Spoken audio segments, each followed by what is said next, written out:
on se retrouve pour une nouvelle vidéo qui sera la présentation donc de ma jument. Une vidéo qui m'a beaucoup été demandée et que j'ai mis un peu de temps à faire parce que j'ai été absente. J'ai une vidéo précédente qui explique la raison de mon absence et parce que je ne savais pas vraiment comment la tourner. Est-ce qu'il fallait que je prenne ma jument à côté de moi ou pas? Enfin, je me suis posé beaucoup de questions et je ne savais pas vraiment comment tourner cette vidéo. Au final, j'ai trouvé, après plusieurs recherches sur YouTube, en regardant d'autres youtubeuses, et donc elle se présentera sous forme de tag. Donc c'est un tag qui vient de Axel de la chaîne Colin Horse Riding. Si vous ne connaissez pas cette personne, je vous mets le lien de sa chaîne en barre d'infos. Donc voilà, c'est un tag qui est regroupé, il me semble, en 23 questions. Alors moi je me suis permise d'en enlever quelques-unes. Pour la simple et bonne raison que des fois certaines questions tournaient plus autour du cavalier que du cheval. Donc on va commencer tout de suite. Alors, question 1. Présente-nous ton cheval. Nom, âge, race et taille. Alors, ma jument s'appelle Jam de la Bergerie. C'est une jument qui a 18 ans, qui a eu 18 ans cette année, elle est née en 97. C'est une ONC, alors elle a de la palousa parce que sur ses papiers elle est de la robe léopard. Donc bon, pour moi je pense qu'elle est pas trop léopard, hein, mais bon, je sais pas où est-ce qu'ils ont mis le léopard, peut-être les taches qu'elle a sur sa peau, je sais pas trop. Et elle mesure 1m52, donc c'est une toute petite jument qui est assez robuste et qui est porteuse.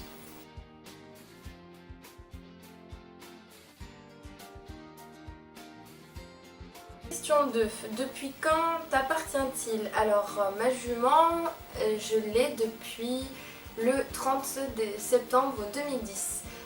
Alors le 30 septembre 2010 c'est le jour où j'ai eu la réponse positive pour l'achat et elle m'a rejoint le 3 octobre 2010, donc quelques jours après. À quelle occasion l'as-tu eu? Alors il n'y a pas eu forcément d'occasion particulière. C'est une jument que je connaissais depuis déjà un moment et en fait elle avait des problèmes de comportement à l'époque et du coup le club dans lequel elle était a décidé de s'en séparer pour la simple et bonne raison qu'elle a créé un accident. Elle a mordu le papa d'une enfant qui montait au club. Et elle lui a arraché la phalange. Alors ça peut paraître bizarre, mais c'est véritablement ce qui s'est passé. Le club ne pouvait donc plus se permettre de garder un cheval comme ça pour un club, un centre équestre, en sachant qu'il y a des enfants partout et qu'il y a des gens qui ne sont pas forcément dans le milieu du cheval, qui viennent de temps en temps accompagner leurs enfants. Et du coup c'est dangereux, donc à la base ils ne comptaient pas la vendre.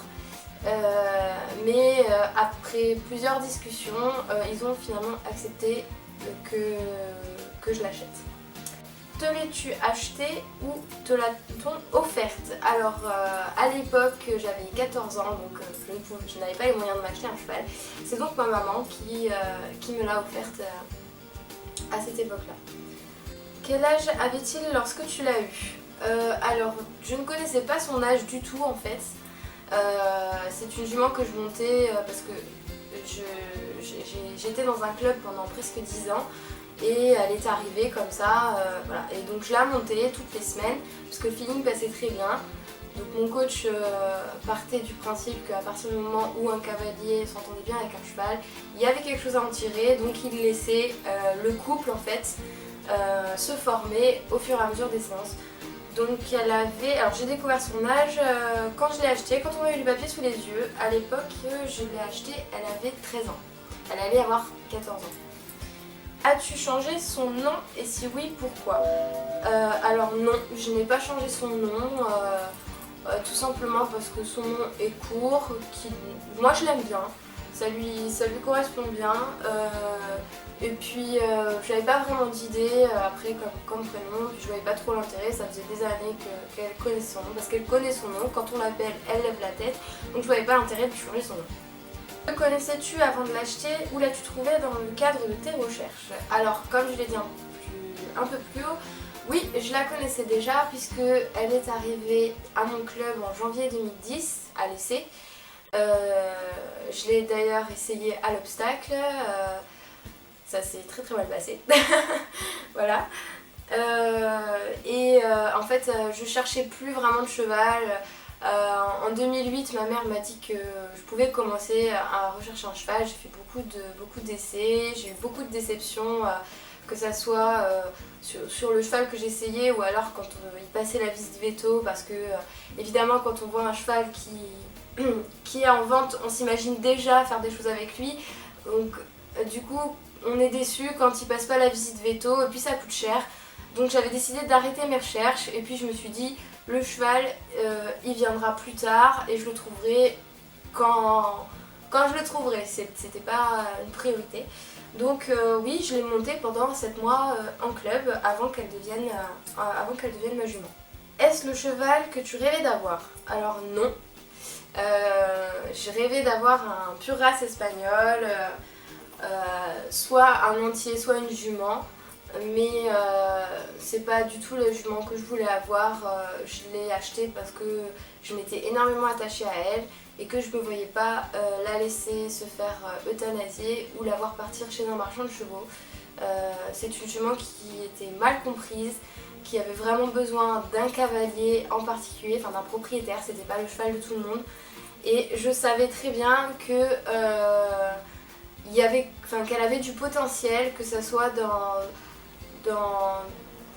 le travail monté ou dans la relation que je pouvais obtenir avec elle. Donc voilà, par contre c'est pas le cheval de mes rêves à proprement parler. Question 9. Comment l'as-tu trouvé et d'où vient-il? Élevage, club particulier? Alors, j'y ai déjà répondu.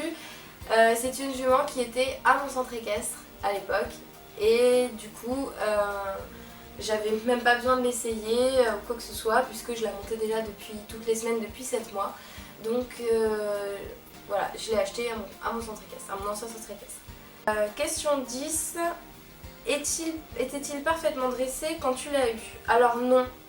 Non, Jam c'était une jument qui n'avait aucun respect pour l'homme quand je l'ai eue. Donc elle mordait, elle attaquait. Et puis montée, elle se foutait de son cavalier, clairement.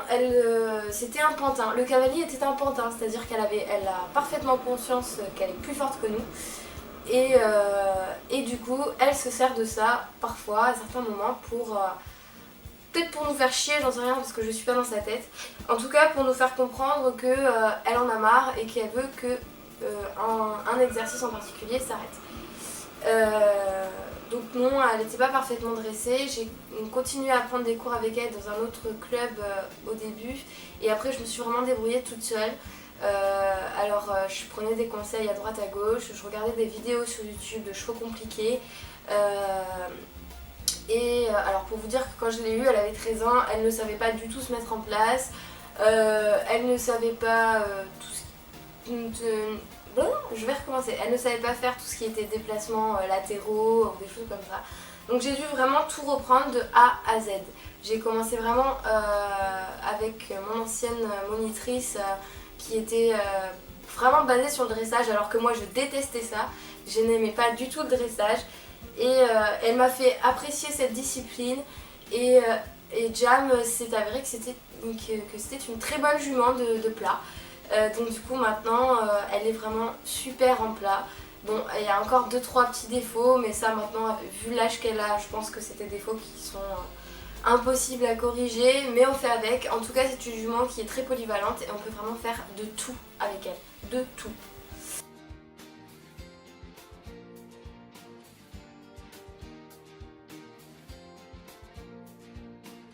Question 11. Quelles sont ses principales qualités et ses principaux défauts?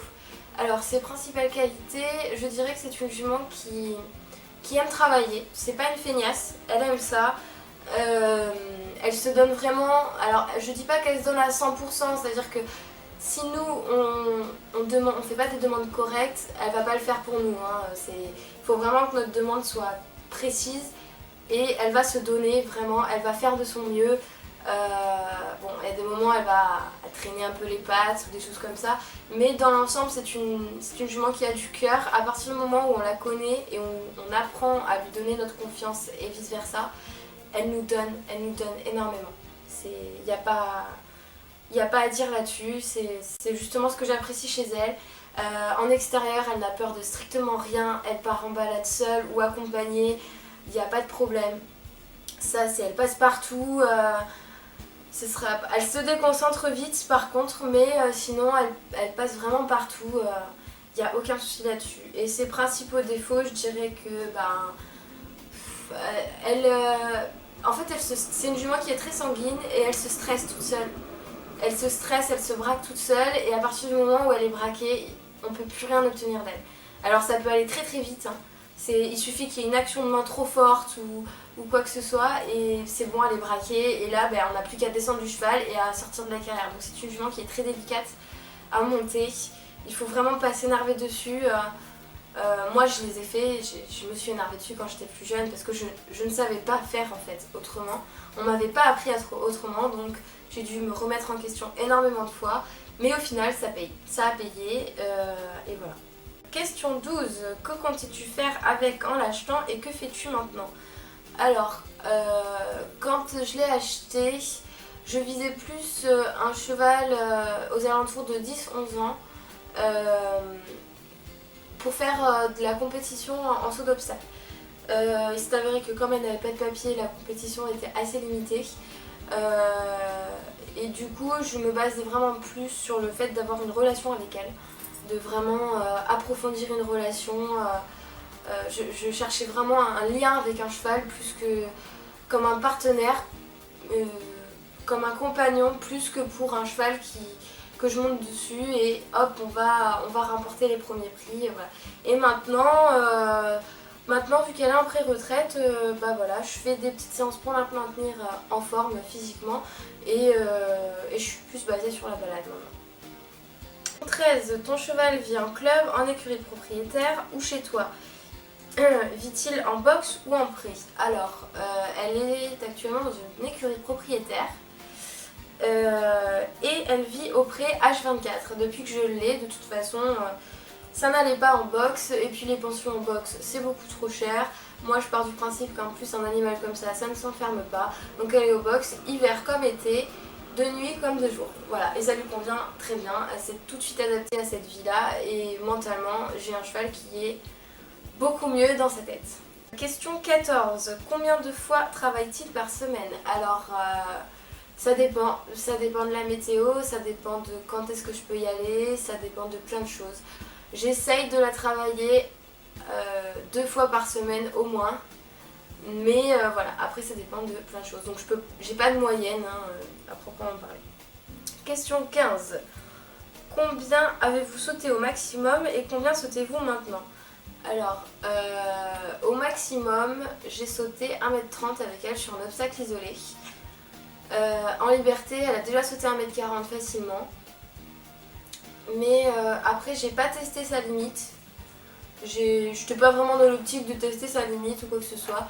Mais bon, voilà. Et maintenant, comme je fais que des balades avec quasiment, j'ai fait un petit concours la semaine dernière. Mais c'était plus pour me faire plaisir et parce qu'elle aime ça en fait. Que pour la hauteur et pour la performance. C'était vraiment pour le fun, pour me faire plaisir. Maintenant je dirais que mes séances de saut, je les tourne pas à plus d'1 mètre. Enfin, aux alentours de 90 cm, 1 mètre. 16. À quelle fréquence sautez-vous? Alors avant, quand elle était un peu plus jeune, je sautais au moins 1 fois par semaine. J'alternais, je faisais une séance de plat ou de longe et une séance de saut. Ou voilà, ça dépendait de toute façon de la météo, de plein de choses. Si le terrain était pas du tout favorable pour le saut, je modifiais en séance de plat. Voilà, j'avais pas vraiment de fréquence, je sautais quand déjà je voyais que sur le plat c'était bien, parce que si déjà en dressage c'est pas bien, c'est pas la peine de la mettre devant une barre. Il faut savoir que l'obstacle c'est 90% de dressage et 10% de saut, donc ça sert à rien d'aller sur des obstacles si votre cheval n'a pas les bases en plat. 17. Quelle est la discipline préférée de ton cheval? Alors, la discipline préférée de ma jument, c'est évidemment le saut d'obstacle. Dès que je lui mets une barre, que ce soit en liberté ou montée, elle devient complètement folle, les oreilles complètement dressées, et puis on fonce, on y va, on se pose pas de questions. ça lui plaît vraiment. Après c'est une jument qui aime plus ou moins toutes les disciplines, hein. Elle aime bien aller en balade, elle aime bien le plat, mais vraiment sa discipline de prédilection, parce qu'elle saute très très bien, sa discipline de prédilection c'est vraiment l'obstacle et elle adore ça.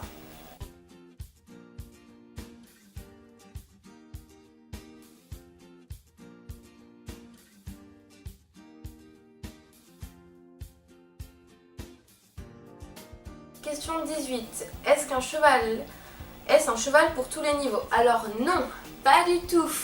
C'est une jument, comme je l'ai dit, qui est très délicate et il faut avoir de l'expérience avec les chevaux difficiles pour savoir la gérer et bien la monter.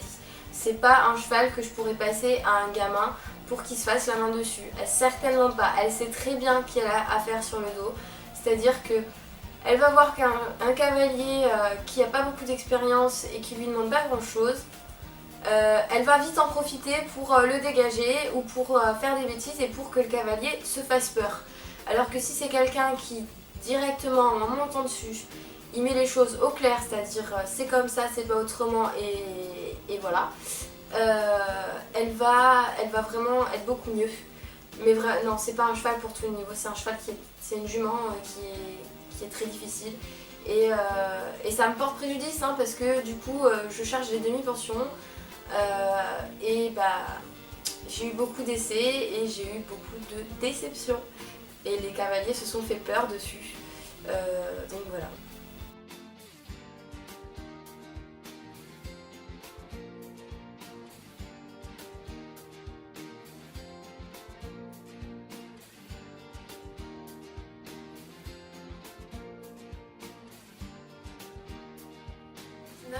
Quelles sont vos petites habitudes entre vous? Alors, mes petites habitudes, j'en ai pas forcément, mais il y a toujours un moment donné où, que ça soit au moment où je viens la chercher, au moment où je la laisse aller dans le pré, où il y a des petits câlins, des petits mots doux, des petites gratouilles. Elle aime bien renifler, se mettre le bout du nez juste là sur mon épaule. Et puis elle aime bien que je lui fasse des gratouilles dans les oreilles. Elle adore ça, donc voilà, on a toujours nos petits moments de tendresse avant une séance ou après une séance. Ou les deux, hein, des fois ça arrive. Donc voilà. Dernière question, est-il du genre à te tester ou non? Alors, oui, ça arrive qu'elle me teste. Si elle voit qu'un jour je suis moins ferme que les autres jours, oui, ça arrive qu'elle me teste. Mais en règle générale, elle fait pas trop la maline avec moi parce qu'elle sait d'emblée ce qu'elle risque. Alors je la tape pas ou quoi que ce soit, mais si je vois qu'elle a une réaction qui me met en danger ou qui nous met en danger, je vais être du coup très sévère avec elle parce que ce n'est pas des choses qui se font et que c'est dangereux. Donc moi, elle me teste moins que les cavaliers qu'elle ne connaît pas. Ça c'est clair et net, mais oui, ça lui arrive de me tester. Voilà, donc ce tag est maintenant terminé. Comme je vous l'ai dit, je me suis permise d'enlever des questions. Si vous avez envie de faire ce tag, je vous invite à le faire, il est très sympa. J'ai trouvé les questions plutôt variées et assez sympa à faire. J'espère que cette petite vidéo vous aura plu. J'essaierai de refaire un tag, je sais pas trop quand. Je chercherai sur YouTube des petits tags sympas à faire me concernant ou concernant mon cheval, enfin, ou ma jument. Et puis de toute façon, s'il n'y a pas de tag qui m'inspire, je continuerai à faire d'autres vidéos, ne vous inquiétez pas. Voilà, j'espère que je vous retrouverai très bientôt et je vous fais de gros bisous.